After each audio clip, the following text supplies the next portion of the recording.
തൊട്ടാലൊക്കെ ഭയങ്കര പേടിയാ. ബഹുമാനപ്പെട്ട ഉമർ അൽ ഫാറൂഖ് റളിയല്ലാഹു തആല അൻഹു ഇങ്ങനെ സ്ത്രീകളെ കയർത്ത് സംസാരിക്കുന്നത് കണ്ടുകൊണ്ട് ഇലാ ഹദറത്ത് റസൂലില്ലാഹ്, അല്ലാഹുവിന്റെ റസൂലിന്റെ ഹദറത്തിലേക്ക് വന്നിട്ട് പറയുകയാണ്, യാ റസൂലല്ലാഹ് വഇർനൻ നിസാഉ അലാ അസ്വാജിഹിൻ, നബിയേ തങ്ങളുടെ ഭർത്താക്കന്മാരുടെ മേൽ തങ്ങളുടെ ഭാര്യമാര് കയർത്ത് സംസാരിക്കുന്നു നബിയേ, അതുകൊണ്ട് ഞങ്ങൾക്ക് അവരെ അടിക്കാൻ അനുവാദം നൽകണം യാ റസൂലല്ലാഹ്. ഫറഖസ റസൂലുള്ളാഹി സ്വല്ലല്ലാഹു അലൈഹി വസല്ലം ബിളർബിഹിന്ന, സ്ത്രീകളെ അടിക്കാൻ അല്ലാഹു റസൂൽ അനുവാദം നൽകി. പക്ഷേ അടിയങ്ങ് കൂടിപ്പോയി, ഗതിയില്ലാത്തടിയായി പോയി. ഒരു ദിവസം റസൂലുള്ളാഹി സ്വല്ലല്ലാഹു അലൈഹി വസല്ലം തങ്ങൾ മദീനയുടെ വീട്ടിൽ നിന്ന് പുറത്തേക്ക് പോയ സമയം പാതിരാ സമയത്ത് തിരിച്ചു വരുമ്പോൾ ലഖദ് താഫ ബിആലി ബൈത്ത് റസൂലില്ലാഹി സ്വല്ലല്ലാഹു അലൈഹി വസല്ലം നിസാഉൻ കസീറുൻ യഷ്കൂന അസ്വാജഹുൻ. ബഹുമാനപ്പെട്ട ആയിഷ ബീവി മാത്രമാണ് വീട്ടിലുള്ളത്. റസൂലുള്ളാഹി സ്വല്ലല്ലാഹു അലൈഹി വസല്ലം തങ്ങൾ പുറത്തേക്ക് പോയി. മടങ്ങി വന്നപ്പോൾ റസൂലുള്ളാഹിന്റെ വീടിന്റെ ഉമ്മറപ്പടി മുഴുവനും സ്ത്രീകളാൽ വലയം ചെയ്യപ്പെട്ടിരിക്കുകയാണ്. ബഹുമാനപ്പെട്ട പ്രവാചകൻ ആയിഷ ബീവിയോട് ചോദിച്ചു, എന്തേ ആയിഷ ഈ സ്ത്രീകളെല്ലാം ഈ പാതിരാത്രി എന്റെ വീടിനെ വലയം ചെയ്തിരിക്കുന്നത്? ബഹുമാനപ്പെട്ട ആയിഷ റളിയല്ലാഹു അൻഹ പറയുകയാണ്, യാ റസൂലല്ലാഹ്, ഇവരുടെ ഭർത്താക്കന്മാർ ഇവരെ അടിക്കുന്നു എന്ന പരാതി പറഞ്ഞുകൊണ്ട് ഈ പാതിരാ സമയത്ത് അങ്ങയുടെ വീടിനെ വലയം ചെയ്തിരിക്കുന്നത്. അല്ലാഹുവിന്റെ റസൂൽ പറയുകയാണ്, പരസ്യമായി പ്രഖ്യാപിച്ചു, ഏ ഹിജാസിന്റെ ഉടമകളെ, ഹിജാസിന്റെ മക്കളെ, ലോകത്തെ മുസ്ലിം സഹോദരാ, നിങ്ങളാരും നിങ്ങളുടെ ഭാര്യമാരെ അടിക്കല്ലേ. അങ്ങനെ അടിക്കുന്നവൻ ലൈസ ഉലൈക ബിഖിയാരിഹിം, അവരിൽ നല്ലവരെയല്ല, അവർ നികൃഷ്ടരാണ്, നെറികെട്ടവരാണ്. അതുകൊണ്ട് നിങ്ങളുടെ ഭാര്യമാരെ നിങ്ങളാരും അടിക്കല്ലേ എന്ന് ആരംഭപ്പൂവായ മുത്ത് മുഹമ്മദ് മുസ്തഫ സല്ലല്ലാഹു അലൈഹി വസല്ലം അല്ലാഹുവിന്റെ റസൂൽ പറഞ്ഞു കൊടുത്തു, നിങ്ങൾ ആരും അടിക്കല്ല കേട്ടോ, നിങ്ങൾ ആരും അടിക്കല്ലേ. നബി തങ്ങൾ പറയാണ്, ഒരു രാത്രി 70ഓളം പെണ്ണുങ്ങളാണ് പരാതിയായിട്ട് വീട്ടിൽ വന്നത്. പാതിരാത്രി ഭർത്താക്കന്മാർ അടിക്കുന്നു എന്ന് പറഞ്ഞിട്ട് പരാതിയുമായി 70ഓളം പെണ്ണുങ്ങൾ, സ്ത്രീകൾ. ആലോചിച്ച് നോക്കി, എന്തായിരിക്കും അടിയപ്പോ? റസൂലുള്ളാഹി സ്വല്ലല്ലാഹു അലൈഹി വസല്ലമ തങ്ങൾ ഭാര്യയോടുള്ള കടപ്പാടിന്റെ പേരിൽ വീണ്ടും പറഞ്ഞു, ലാ യജ്ലിദു അഹദുക്കും ഇംറാതഹു ജൽദൽ അബദ്, അടിമയെ അടിക്കുന്നത് പോലെ നിങ്ങൾ ആരും നിങ്ങളുടെ ഭാര്യമാരെ അടിച്ചു പോകരുത്. സുമ്മ യുജാമിഉഹാ ഫീ ആഖിരിൽ ലൈൽ, ഭാര്യയെ അടിച്ച് മൃഗീയമായ നിലയിൽ വേദനിപ്പിച്ച് വീടിന്റെ ഏതെങ്കിലും ഒരു മൂലയിൽ ചവിട്ടി താഴ്ത്തിയിട്ട് അവന്റെ ശാരീരിക വികാരം പൂർത്തിയാക്കാൻ പാതിരാ കഴിഞ്ഞ സമയത്ത് വേദന കൊണ്ട് മല്ലിടുന്ന പെണ്ണിനെ പിടിച്ച് മലർത്തിക്കിടത്തി അവളുമായി ശാരീരിക ബന്ധം പുലർത്താൻ നാണമില്ലേ എന്ന് ലോകൈക ഗുരു മുഹമ്മദ് മുസ്തഫ സല്ലല്ലാഹു അലൈഹി വസല്ലം അവന്റെ ആവശ്യത്തിന് അടിച്ചങ്ങോട്ട് ഒതുക്കിയിട്ട് പിന്നെ കൊണ്ടുപോയിട്ട് ശാരീരിക ബന്ധം പുലർത്താൻ നാണമില്ല. എനക്ക് അടിക്കരുത് ഒരു ഭാര്യയെയും ഒരു പെണ്ണിനെയും. അങ്ങനെ നിനക്ക് നിന്റെ ഭാര്യയുമായി യോജിച്ചു പോകാൻ കഴിയില്ല എങ്കിൽ ഈ പീഡന മുറകളെല്ലാം ഒഴിവാക്കി ഇസ്ലാമിക വിധിപ്രകാരം, മതപ്രകാരം, നിയമനിർമ്മാണ പ്രകാരം തസ്രീഹിം ബിഇഹ്സാൻ, നല്ല നിലയിൽ നീ അങ്ങോട്ട് ഒഴിവാക്കിയേ, നല്ല നിലയിൽ ഒഴിവാക്കിയാലേ. അതല്ലാതെ പീഡിപ്പിക്കാനോ പരസ്യപ്പെടുത്തി നാട്ടുകാരെ മുഴുവൻ panchayat, municipality, police station, SP office, രാജ്യത്തിന്റെ എല്ലാ ഓഫീസിലും ഈ പെണ്ണിനെയും കൊണ്ട് കയറിയിറങ്ങി വർഷങ്ങളായി, 8 വർഷമായി ഇവിടെ എനിക്ക് ഒഴിവാക്കി തരാൻ പറഞ്ഞിട്ട് ആരും ഒഴിവാക്കി തരുന്നില്ല, എനിക്കൊരു പെണ്ണ് കെട്ടാനും പറ്റുന്നില്ല, ആകെ ഇടങ്ങേറുണ്ട് അവലും കഞ്ഞിന്നും പറഞ്ഞിട്ട് നാട്ടുകാരുടെ മുഴുവനും മുന്നിൽ, അന്യപുരുഷന്മാരുടെ മുഴുവനും മുന്നിൽ ഈ പെണ്ണിനെ പൊക്കിക്കൊണ്ട് നീ നടക്കരുത് എന്നർത്ഥം. യോജിക്കാൻ പറ്റൂലേ? ഉപദേശിച്ച് നോക്കുക, അടിച്ചു നോക്കുക, മാറി നോക്കുക. നടക്കൂല എങ്കിൽ പതുക്കെ ഇസ്ലാമിക നിയമപ്രകാരം ഖാദിമാരുടെ മുന്നിൽ പോയിട്ട് അവളെ അങ്ങോട്ട് നല്ല നിലയിൽ തസ്രീഹും ബിഇഹ്സാൻ, നല്ല നിലയിൽ അള്ളാഹും റസൂലും പറയുന്ന നിലയിൽ, മാന്യമായ നിലയിൽ അവളെ നീ അങ്ങോട്ട് ഒഴിവാക്കുക. ഈ കരാറാണ് കല്യാണത്തിന്റെ ദിവസം പെണ്ണിന്റെ പിതാവിന്റെ കയ്യിൽ കൈവച്ചുകൊണ്ട്, ഏ ചെറുപ്പക്കാരെ നിങ്ങൾ എടുക്കുന്ന കരാർ, ഈ കരാർ നിങ്ങൾ ഉടച്ചു കളഞ്ഞാൽ അള്ളാഹുവിന്റെ കോടതിയുടെ മുന്നിൽ നിന്ദ്യനായി തലകുനിച്ചു നിൽക്കേണ്ടി വരും. പടച്ചവൻ കാക്കട്ടെ. ഈ കരാറെല്ലാം പറഞ്ഞു പൂർത്തിയാക്കിയിട്ടാണ് അൽ ഫാത്തിഹ ഓതുന്നത്. ഫാത്തിഹായ ഒരു സാക്ഷ്യം. ഇതാണ് കല്യാണം. കല്യാണം കഴിഞ്ഞു. കല്യാണം കഴിഞ്ഞ മാത്രയിൽ രണ്ടാമതായി ചെയ്യേണ്ട ഉത്തരവാദിത്വം ചെറുക്കന്റെയും പെണ്ണിന്റെയും കൈക്ക് പിടിച്ച് മംഗളാശംസ നേരലാണ്. എന്താ മംഗളാശംസ? ഓരോ പാർട്ടിക്കാരും അവരുടെ പത്രങ്ങൾ കൊണ്ടുവന്ന് ഇങ്ങനെ വായിക്കും മംഗളാശംസ. അത് കുറെ സാഹിത്യ വാക്കുകളൊക്കെ ചേർത്തുകൊണ്ട് മംഗളാശംസകൾ നേരുന്നു. ഇല്ല, ഒരു പെണ്ണിന്റെ കൈക്ക് പിടിച്ച് പെണ്ണുങ്ങൾ പറയട്ടെ, അയ്യുഹസ്സൗജാൻ ബാറകല്ലാഹു ലകുമാ വബാറക അലൈകുമാ വജമഅ ബൈനകുമാ ഫീ ഖൈരിൻ വആഫിയ.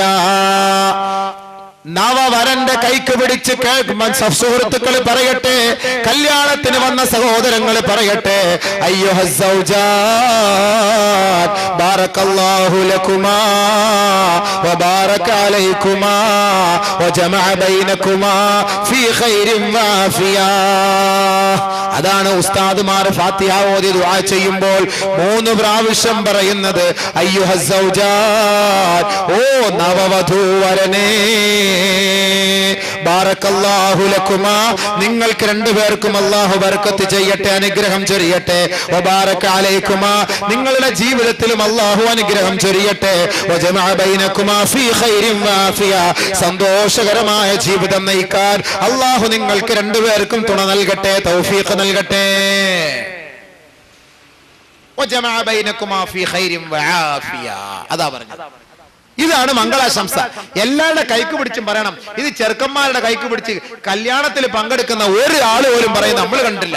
പിന്നെ പറയും കൈ കൊടുത്തിട്ട്, ഹായ് ഹായ് അളിയ, അങ്ങനെ ഉണ്ട്. ഇതല്ലേ പറയുള്ളൂ, കൈക്ക് പിടിക്കുക. പെണ്ണോ ആ സമയത്ത് അല്ലാ, പെണ്ണ് അവിടെ ഇരുന്നോണ്ട് കൺമശ ഇവിടെ പന്നിക്കാട്ട മുള ഇവിടെ ഇത്തിരി വിട്ടുപോയല്ലോ പന്നിക്കാട്ട, ഇത് ഇച്ചോട് ഇങ്ങോട്ട് ഇവിടെ കഷ്ടപ്പെട്ട് ദുആ ചെയ്യാ ഇവക്കും ഇവനും വേണ്ടിട്ട്. ഇപ്പൊ ഇവനൊരു കൂസലില്ലാതെ ഈ കൈയൊക്കെ ഇങ്ങനെ തൊടയുടെ മുകളിലോട്ട് വെച്ചിട്ട് കിടക്കുന്ന പറഞ്ഞ് ഞാൻ ആട്ടിക്കൊണ്ടിരിക്കലാണ്. ഉത്തരവാദിത്തം വേണ്ടേ? ആമീൻ പിടിക്കുമ്പോ നിനക്ക് വേണ്ടിയാ ഇത്രയും പേര് ആമീൻ പിടിക്കുന്നത്, ആമീൻ പറയുന്നത്, നിനക്ക് വേണ്ടി ദുആ ചെയ്യുന്നു. എന്താണ്? ഇന്നലെ വരെ നീ ഏതോ കാടൻ ജീവിതം നയിച്ച് ഇന്ന് നീ ഒരു ഇസ്ലാമിക ജീവിതം നയിക്കാൻ വേണ്ടി കാലെടുത്ത് വെച്ചു. അങ്ങനെ നീ ഒരു ഭാര്യയും ഭർത്താവുമായി കഴിഞ്ഞു. നിങ്ങൾ രണ്ടുപേരുടെയും ജീവിതത്തിൽ എല്ലാവിധ ഖൈറും ബർക്കാത്തുകളും അല്ലാഹു ചൊരിഞ്ഞു തരുന്നതിന് വേണ്ടി ഞങ്ങൾ ഇത്രയും പേരെ സാക്ഷ്യപ്പെടുത്തി നിനക്ക് വേണ്ടി പ്രാർത്ഥിക്കുമ്പോ നീ കുറച്ച് കൈകളൊക്കെ ഉയർത്തി ഭവ്യതയോടുകൂടി അല്ലാഹുവിന്റെ മുന്നിൽ നെറ്റിയൊക്കെ ഒന്ന് കുനിച്ചുകൊണ്ട് നീ കരഞ്ഞുകൊണ്ട് ആമീൻ പറ. നിങ്ങളൊന്ന് ശ്രദ്ധിച്ചു നോക്കി. നിങ്ങൾ കല്യാണ വീട്ടിൽ പോകുമ്പോ ഈ ചെറുക്കന്റെ കൈ ആമീൻ എവിടെ കൈ ഇരിക്കുന്നത് ഇനിയെങ്കിലും നോക്കോ. ആർക്ക് വേണ്ടിയാ ദുആ ചെയ്യുന്നത്? നമുക്ക് വേണ്ടിയാ. ചങ്ങാതി നിനക്ക് വേണ്ടിയാ ദുആ ചെയ്യുന്നത്.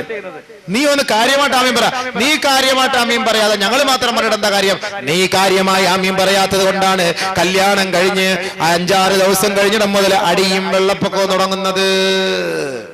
കാര്യത്തിന് തുടക്കം അവിടെ നിന്നാണ്. കാരണം ബർക്കത്ത് കിട്ടിയില്ല, ഖൈറായ നിലയിൽ അള്ളാഹു നിങ്ങളെ ഒരുമിപ്പിച്ചിട്ടില്ല. നീ ആമീൻ പറയാത്ത കൊണ്ടാണ്. അതുകൊണ്ട് ആത്മാർത്ഥമായി ആമീൻ പറ. കൈകൾ ഉയർത്തി പിടിച്ച് പടച്ചവനെ, തെറ്റായി പോയല്ലോ, ഞാൻ കഴിഞ്ഞ ജീവിതങ്ങൾ ചെയ്ത തെറ്റുകൾ എല്ലാം നീ മാപ്പാക്കി ഈ ഒരു നല്ല കുടുംബ ജീവിതം, അള്ളാഹുവെ ഭാസുരമായ ജീവിതം നിനക്ക് തൃപ്തിപ്പെട്ട നിലയിൽ അത് നടത്തി മുന്നോട്ട് കൊണ്ടുപോകാൻ തൗഫീഖ് തരാൻ വേണ്ടി ആത്മാർത്ഥമായി ഒരു തുള്ളി കണ്ണുനീര് വീഴട്ടെ നിന്റെ കൈകളിലേക്ക്. അൽഹംദുലില്ലാ, ആ കുടുംബ ജീവിതം അള്ളാഹു ബർക്കത്തിലാക്കും. കല്യാണം കഴിഞ്ഞ ഉടനെ പെണ്ണെ, ചെറുക്ക, നിനക്കൊരു ഉത്തരവാദിത്തമുണ്ട്. ഈ ദുആ ചെയ്തതിന് ശേഷം, മംഗളാശംസ കഴിഞ്ഞതിന് ശേഷം ആദ്യ രാത്രിയായി മണിയറയിലേക്ക് കാലെടുത്ത് വെക്കുമ്പോ 2 റക്അത്ത് നീ ഒന്ന് സുന്നത്ത് നമസ്കരിക്കണേ. കൂടുതലൊന്നും വേണ്ട, 20 റക്അത്ത് തറാവീഹ് നമസ്കരിക്കാൻ നിൽക്കണ്ട, സമയമില്ലല്ലോ. എത്രയോ ദിവസം കൊണ്ട് 5ാം ക്ലാസ് മുതൽ പെണ്ണിനെ നോട്ടം വിട്ട് 10ാം ക്ലാസ് വരെ അഡ്ജസ്റ്റ് ചെയ്ത് കൊണ്ടുവന്ന് 12 വരെ നോട്ടം വിട്ട് 15ന്റെ അന്ന് കെട്ടിച്ചും തന്ന് ഇനി ഇവിടെ നിന്ന് 20 റക്അത്ത് ഇവിടെ നിസ്കരിക്കണം എന്ന് പറഞ്ഞ് നടക്കുന്ന കാര്യമൊന്നും അല്ല. അത് ഇത്ര നാട് കൊണ്ട് നമ്മൾ ഓടിച്ചിട്ട് പിടിച്ച കല്യാണമായത്. ബഹുമാനമുള്ള സഹോദര, 2 റക്അത്ത് സുന്നത്ത് നമസ്കരിച്ചുകൊണ്ട് നിങ്ങളുടെ ദാമ്പത്യ ജീവിതം അള്ളാന്റെ തൃപ്തിയിലേക്ക് കൊണ്ടുവരാനും നിങ്ങളുടെ ബന്ധപ്പെടലിലൂടെ നിങ്ങൾക്ക് നൽകുന്ന സന്താനങ്ങൾ അള്ളാഹുവിന് ഇഷ്ടപ്പെട്ട സന്താനമായി മാറുവാനും നിങ്ങൾ ആത്മാർത്ഥമായി പ്രാർത്ഥിക്കണം. ബഹുമാനപ്പെട്ട അലി റളിയല്ലാഹു അൻഹുവിന്റെ ഒരു ചെറിയ സംഭവം. ഫാത്തിമ ബീവി മണിയറയിലിരുന്ന് പൊട്ടി കരയുമ്പോൾ ഫാത്തിമ ബീവിയുടെ അരികത്തേക്ക് പോയിക്കൊണ്ട് റസൂലുള്ളാഹിന്റെ മരുമോൻ അലി റളിയല്ലാഹു അൻഹു പറയുകയാണ്, ഫാത്തിമ, എന്തേ ഫാത്തിമ നീ കരയുന്നത്? തറകാ ഫിറാശഹുമാ വഖാമാ ഫിദ്ദുജാ യതലദാനി ബി തഅതിർ റഹ്മാനി. ഫാത്തിമ ബീവി പൊട്ടിക്കരഞ്ഞപ്പോ അലി റളിയല്ലാഹു അൻഹു ചോദിച്ചു പോയി, ഫാത്തിമ നിന്റെ കരച്ചിൽ എന്തിനാണ് ഫാത്തിമ എന്ന് ചോദിച്ചപ്പോൾ അലി റളിയല്ലാഹു അൻഹുവിന്റെ മുഖത്ത് നോക്കിയിട്ട് പറഞ്ഞു, അല്ലയോ മഹാനവറുകളെ, ഏതൊരു ചെറുപ്പക്കാരന്റെയും അഭിലാഷമാണ്, ആഗ്രഹമാണ് അവന്റെ വിവാഹ ദിവസം ആദ്യ രാത്രി പങ്കിടുക എന്നുള്ളത്. പക്ഷേ എനിക്കിപ്പോൾ എന്റെ മനസ്സിൽ തെളിഞ്ഞു വരുന്ന ഒരു കാര്യം, നമ്മുടെ മക്കൾ, നമ്മുടെ സന്താനങ്ങൾ, നമ്മുടെ രണ്ടുപേരുടെയും ബന്ധത്തിലൂടെ അള്ളാഹു നൽകുന്ന സന്താനങ്ങൾ ലോക ജനതയ്ക്ക് മാതൃകാ മഹതികളാകണം, മാതൃകാ പുരുഷന്മാരാകണം. വഴിതെറ്റിപ്പോയ സന്താന പരമ്പരകളാകരുത്. നമ്മൾ മരിച്ചുപോയാൽ നമ്മുടെ മക്കൾ നമുക്ക് വേണ്ടി പ്രാർത്ഥിക്കുന്ന സ്വാലിഹ്യങ്ങളായ സന്താനങ്ങളായി മാറണം.